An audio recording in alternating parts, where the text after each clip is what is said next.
G'day everyone, how's it going? Welcome back to Chris and Mike's Guitars. Today we have a bit of a dark horse and the oldest guitar in Mike's collection, a Gibson U2 that he bought brand new. This guitar was made during the time when everyone was making Super Strats in response to the rise of shredding in the 1980s. And while this model didn't go on to have the success of Jackson or Charvel, this is nonetheless an excellent guitar that absolutely lives up to the promise of the design.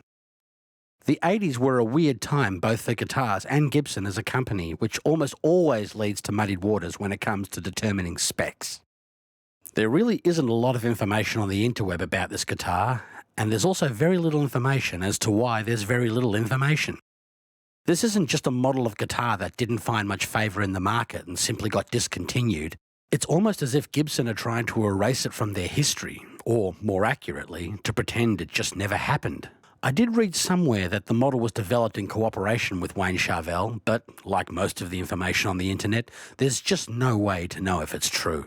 But it's a killer guitar that plays and sounds great, and Mike owns one, so here we are.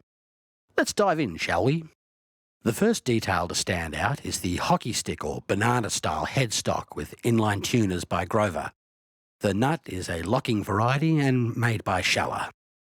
The neck is made from maple with an ebony fingerboard with dot inlays, and the neck is set into the body.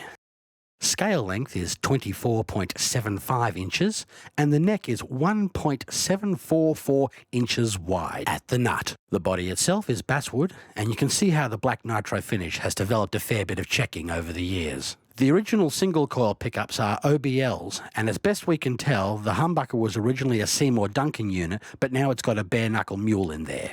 Either way, it sounds killer. There are volume and tone pots, with the volume being a sprung push pot to split the humbucker. The pickups are operated with individual toggle switches. The tremolo is a licensed Floyd Rose unit with those locking flaps over the saddles. Unlike most Floyd bridges, this one can be strung up like a regular Strat without having to remove the ball ends of the strings. After the string is fed through, the locking flap is pushed down, holding the string fast as if it were clamped in a regular Floyd saddle. This has been an interesting video to make for me. Mike and I were already friends when he bought this guitar, and it's been hanging around in the collective conscious ever since. I know I've played it in the past, but I can't clearly recall. So it was fun to compose and play a whole tune after all these years. I've always been a fan of Super Strats, but literally have only been able to afford a good one for myself in the last couple of years. Mike has had this legend sitting around all that time, and it's been a delight to see that it still well and truly holds up to the legacy of the 80s shredder.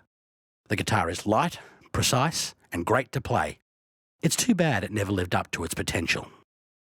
Alrighty, that's it for today.